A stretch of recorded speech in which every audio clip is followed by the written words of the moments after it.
Part 9. Potential. Luke woke and felt like a different person. Weird inside, sort of numb. Older. Definitely grown up, not a child, ever again. He shifted and the cot creaked. Beneath him, the bottom cot creaked in response. Luke? I'm here. Are you okay? What a question. I don't know. Because neither yes nor no worked. Fair. I wasn't okay the first time I had to kill, either. That bitterness was back in his mouth. I hate this. I know. And it spoke to Arthur's wisdom that he did not say anything like, "I told you so." Maybe he knew Luke wouldn't be backing down, because Luke wouldn't. He just wouldn't be telling Parker what happened, either. So, you have magic? Yes.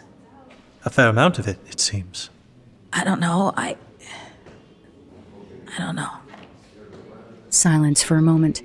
Other conversations buzzed and rumbled, rising and falling like gentle ocean waves as the tide went out. It's a lot of magic, Luke. Luke didn't really care at the moment.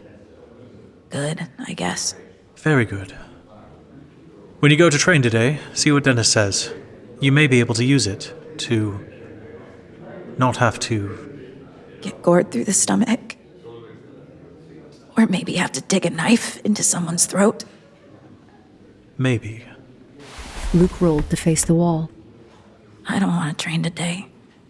Please do. Please. Nobody can afford to save you. You have to save yourself. Luke closed his eyes. He'd never been this tired. Was this what grown-ups meant when they always said they were tired? This? Awful. Why had he ever wanted to be grown? Please, Luke. All right. Because Arthur was kind to him, no matter how crazy he was, and besides, training was practical. Although Dennis had seen him kill that guy. Luke's cheeks heated. It shouldn't matter, but it did. Luke rolled again, planted his face in his pillow, and stayed there for the night.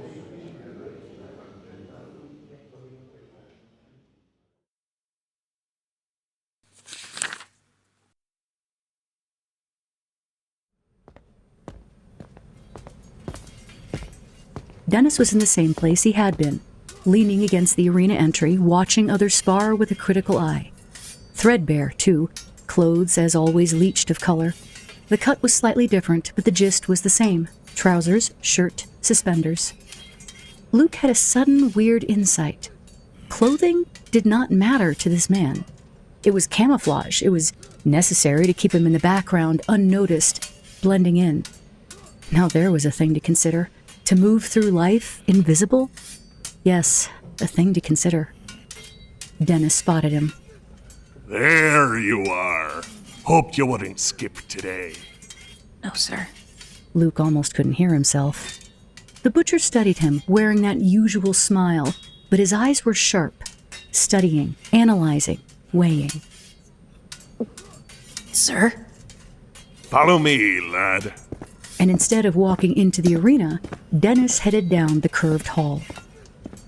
Luke frowned and jogged to catch up. The sounds of fighting in the arena vanished completely, stolen by thick walls. Dennis did not hum. It was the first time he hadn't filled that silence with his voice, and Luke didn't know what to do about it. Are you angry with me, sir? No, lad. You caught some attention yesterday. It's a good thing. And, well, I'm thinking hard about things. You know how it is, don't you? Sometimes things don't go quite as you thought they might, and you find yourself questioning the whole deal. I know that, sir. Because he did. He'd left the world of his birth behind, possibly forever if he could convince Parker to stay here. And he would. This was so much better than anything either of them had ever had, even with all this. This. The arena. The games. None of this was normal for the Dreamlands. He could take Parker back to Siliphaeus. They could start a new detective agency. Arthur could even come. It would be like Arkham, but better. Dennis was watching him. Not crushed then by it all? He was not. No, sir. Bit fucked up, though, aren't ya? His traitorous voice cracked anyway. I'm not fucked up. I didn't like it. Most people don't. Like there was some hidden meaning to those who liked it. Luke didn't know how to pursue that or where even to start. Oh. His cheeks burned. Nothing to worry your little head about. Dennis stopped beside a stretch of wall that looked as blank and subtly curved as the rest of this place. See anything interesting here? Luke did not. He shook his head. Oh, I think you do. Look harder. Luke frowned. He squinted. Use your knack. So Luke tried. Looked, trying to see into this thing the way he could into bodies, into places that required healing, into the strangeness of disease. The wall shimmered. Gold sparks rose like from an oil drum fire and gradually, faintly, revealed a long, narrow outline. A door! Ah, knew you could do it. In you go. Luke frowned. It was dark. It should lead to the arena, but it did not. Where does this go?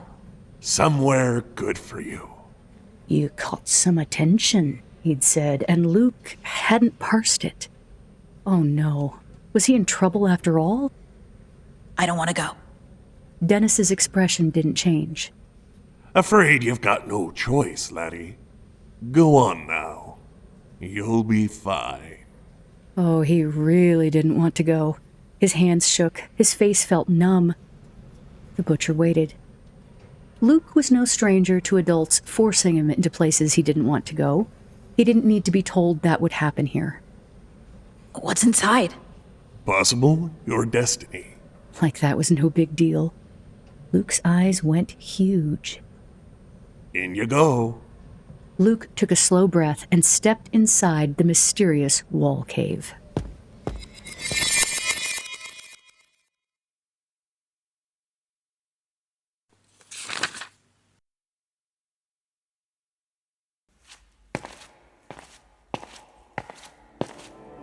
Stairs. So many stairs leading up and up and up, and he could only see because of the strangely patterned colored light leaking from above. It reminded him of something, these colors, but he couldn't place them. Very dim, just enough to ensure he didn't trip, they beckoned, waiting and unknown. Familiar, though. He'd seen this somewhere. The smells hit him not long after that. Warm and lovely, enticing and strange. He had to stop walking for a moment, close his eyes, and breathe it in.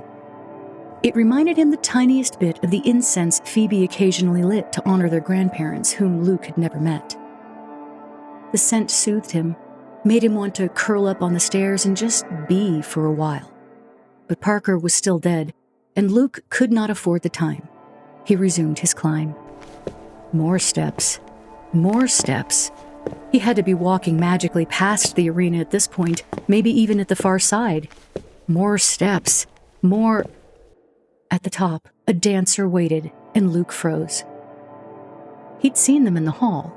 They were beautiful the same way a well-forged blade was beautiful. Her limbs ended in sharp and deadly points, and there were no straight lines anywhere on her. A swath of gauzy gold wrapped her, more symbolic than anything, and she had no face. Luke's throat closed with fear. For one moment, he balanced on the edge of just running back the way he'd come. Parker. He couldn't do that.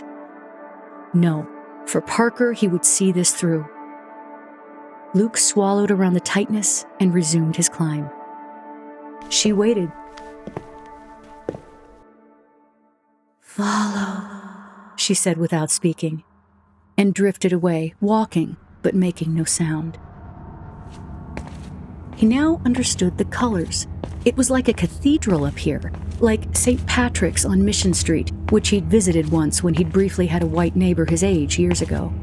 Stained glass windows pierced the dark stone, shattering the two suns into warm, rich glory, a kaleidoscope of magnificence that tinted the very air. Gawking, he walked, looking up, staring around. The windows were not of human saints. They showed monsters. Behemoths rose and flailed terrifying limbs and small pieces of colored glass. Lightning cracked eternally over impossible seas, shone in darkening colors and clever bubbles and tiny, frightening ocean monsters that glowed in the deep.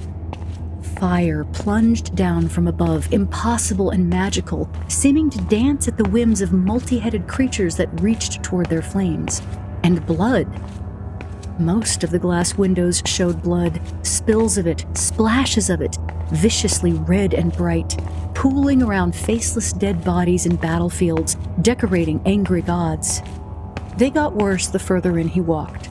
Glass caricatures of people being skinned, glass images of people being digested, glass fields of parts, organs and limbs and heads just lying there like spilled buttons. Luke decided to focus on the dancer instead.